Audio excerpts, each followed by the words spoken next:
So ito guys, magandang araw na naman. Pangalawang araw na tayo ay hindi na daddy tambay dahil tayo ngayon ay nagtatrabaho. So ito guys, kahapon kung nakita nyo sa una nating video, ito yung talagang access going to temporary facility. Kung saan nakikita mo yung nakikita nyo yung excavator na nagpi-fill ng land, ay doon na magiging location ng ating temporary facility. So ito ito yung ginawang access road para sa pag-holding. Ayan, nakita nyo nag-holding na rin yung mga nagputol ng puno na may permit sa DENR. Ayan, makita nyo guys, napakalawak ng area na to kasi ang project natin is Terra Solar,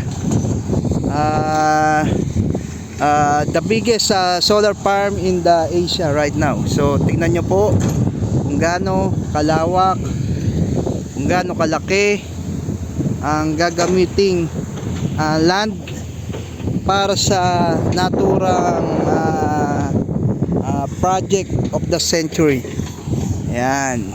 So ayan, makita po natin doon sa gawing itaas, ando yung mga dump truck at meron din tong excavator.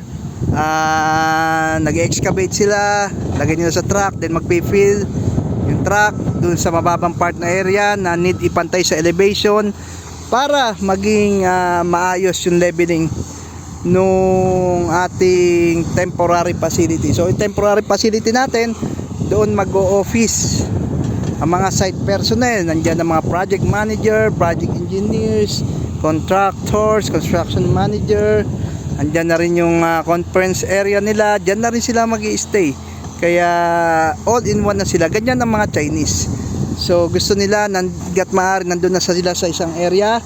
Doon na ang trabaho, doon na rin uuwi, doon na rin matutulog, doon na rin ang kanilang bahay. Ganyan magpatrabaho ang mga Chinese. Pero luckily, itong mga nakasama ko to before, kasi sa abroad naalala ko lalo sa UAE, mga Chinese ay hindi magaganda ugali. Pasensya na po, pero dito so far naman boss namin, mga kasama namin, okay naman sila. Okay sila makisama, retreat, nagpapakain. Kaya masasabi kong iba tong mga Chinese na to. So hindi pa sila pare-parehas ng ugali. So typical na tao rin din pa sila. Okay? May iba-ibang ugali, may iba-ibang pakikipagkapwa-tao, may iba-ibang pakikisama sa kanilang nakakasama. So yun lang ang ating update para sa araw na ito.